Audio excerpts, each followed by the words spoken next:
Triprayar bus stand വാടകയ്ക്ക് നൽകാനുള്ള പഞ്ചായത്ത് ഭരണസമിതി തീരുമാനത്തിനെതിരെ CPM.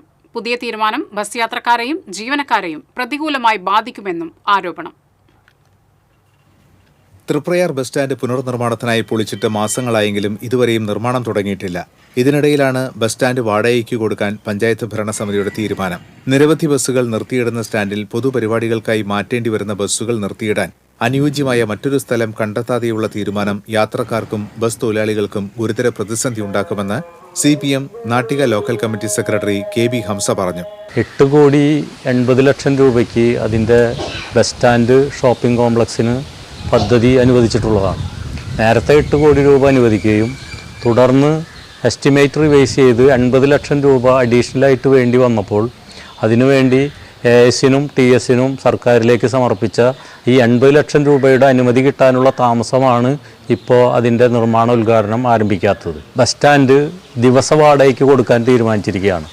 നിലവിൽ 40ഓളം ബസ്സുകൾ ഡെയിലി മിക്ക സമയത്തും പാർക്ക് ചെയ്തുകൊണ്ടിരിക്കുന്ന ആ ബസ് സ്റ്റാൻഡിലെ ആ ബസ്സുകളെ എവിടേക്ക് മാറ്റും എന്നുള്ളതിനൊരു കൃത്യതയില്ലാതെ ആ ബസ് സ്റ്റാൻഡ് വാടകയ്ക്ക് കൊടുക്കാൻ പഞ്ചായത്ത് എടുത്തിട്ടുള്ള തീരുമാനം ഒരിക്കലും ഒരു ശരിയായ നടപടിയല്ല എന്നുള്ളതാണ് അതുമായി ബന്ധപ്പെട്ട് പറയാനുള്ളത്.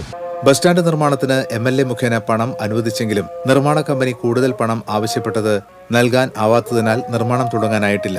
മുൻ ഭരണസമിതി ഇവിടെ ഉണ്ടായിരുന്ന കെട്ടിടവും യാർഡുകളും പൊളിച്ച് നിർമ്മാണത്തിനായി സ്ഥലം തയ്യാറാക്കിയിരുന്നു. നിർമ്മാണം ആരംഭിക്കുവാൻ MLA വകുപ്പ് മന്ത്രിയുമായി ബന്ധപ്പെട്ട് നിരന്തര ശ്രമങ്ങൾ നടത്തിവരുന്നതിനിടയിലാണ് പഞ്ചായത്ത് ഭരണസമിതി പുതിയ തീരുമാനം എടുത്തിട്ടുള്ളത്. 2 ബജറ്റിലായി 8 കോടി രൂപ ബസ് സ്റ്റാൻഡ് നവീകരിക്കുന്നതിന് സർക്കാർ നേരത്തെ നീക്കിവച്ചിരുന്നു.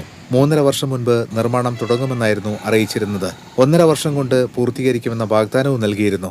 ദേശീയപാത 66 പ്രധാന കേന്ദ്രങ്ങളിലൊന്നായ തൃപ്രയാറിൽ ആയിരക്കണക്കിന് പേരാണ് ദിവസേന ഈ സ്റ്റാൻഡിലെത്തുന്നത്. ശൗചാലയമോ മറ്റടിസ്ഥാന സൗകര്യങ്ങളോ ഇല്ല എന്നതും യാത്രക്കാരെയും ബസ് ജീവനക്കാരെയും വലയ്ക്കുന്നുണ്ട്. TCV news, Triprayar.